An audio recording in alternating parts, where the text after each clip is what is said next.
in-accumulate natin this month, this July, last July. Ano pang in-accumulate natin? Hindi ko na maalala eh. So, yan po, mga kaibigan, yung mga in-accumulate natin. Then SPC, and then Ascended Heroes ETB case, and then bumili ako ng ETB extra, dalawa pa, di ba? Meron pa akong loose ETB, di ba? Bumili ako. So actually, bumili pa ako ng loose ETB, dalawa. So siguro yun yung dalawa na yun, no? Yun yung dalawang ETB. So more or less ay tatlong SPC, isang binder na black bolt kasi wala akong black bolt, and then UPC na Moltres. Ayan. Pwede natin buksan yan. So hopefully no, may parating akong Moltres, apat pa yung paparating ko Moltres.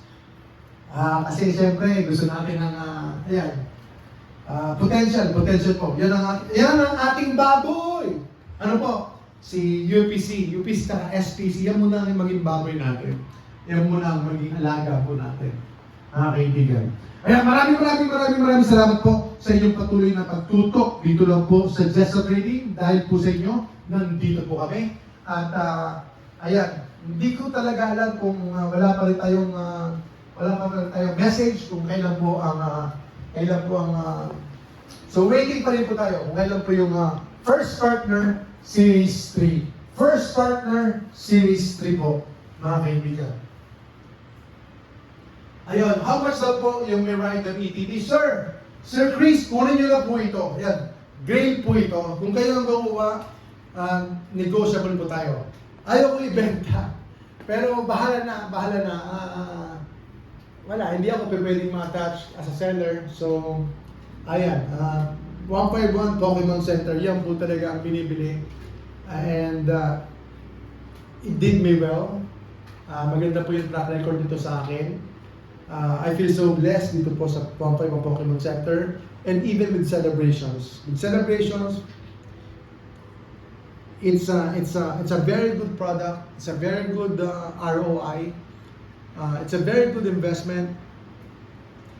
Wala na makakabit probably sa 151. I think 151 is one of the best. And then itong celebrations, it's also the best. Pero ganoon talaga. We have to part ways in a way. Kailangan marunong tayo magpalaya. Ayun, para mas ma-enjoy po ng mga collector. Solid po talaga. Solid po ito. Solid po itong Pokemon Center. Itong 151 at saka itong celebrations. Tomorrow, yan po ang ating ang isa sa mga pag-uusapan natin, yung ROI natin. Anong ROI natin dito sa celebrations, and ano po ang ROI natin dito sa Pokemon Center 151. So, yun na po yung difference, no? Difference ng quality of the product, quality of the set, priority of the set, and demand of the set, at saka yung ROI po natin sa mga sets. So, it all depends. Siyempre, yung mga collector, wala silang masyadong pakialam sa ROI, wala silang masyadong pakialam sa value, pero parang hindi ako maniwala. Pero let's say na yung mga collector, yung talagang solid, hard, talagang avid collector, hindi ako naniniwala na they don't care about the money. Pero sabihin na natin they don't care. So, ayun. Pero meron po siyang financial gain. Meron po siyang ROI. Return on investment, at saka meron siyang tinatawag na multiples. Multiples. And ito, sinisigaw ko na ito, 151 Pokemon Center. 50,000 po, 40,000 siya lang dati. Ngayon, nasa around 85,000 na po siya. Pokemon Center 151. So what's next? What's the next leap? Or what's the next move for 151 Pokemon Center? And alam niyo naman po na in a way, itong mga Pokemon na ito, the ceiling is so far parang wala siyang limit, no? Parang lumalabas, sky is the limit in a way, sky is the limit. mga kaibigan, mga kababayan ng Pokemon.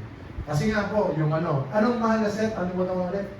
Mga Cosmic Eclipse, ang mamahal na tag team, booster box, sobrang mahal na. So kaya kung bago siya sabing sky's the limit, they cost hundreds of thousands of pesos, and almost a million. May mga million pa yung mga booster box. So may mga million pa yung booster box. So it's another market, hindi ko na market yon, pero it can be our market probably in the future. Pero right now, hindi ko na market yung mga million worth of pesos na mga products. Hindi ko na market yon. Probably in the future, pero ako lang po ay pangmasa. Pangmasa lang po yung ating mga products. Boom, boom, boom!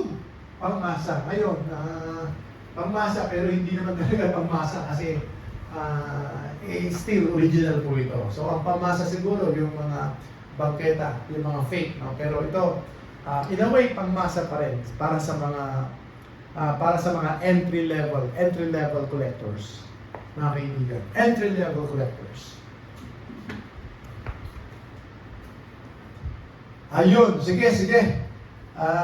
Mabagyong araw po sa inyong lahat mga ka-Pokemon. Mabagyong araw. Pasensya na, medyo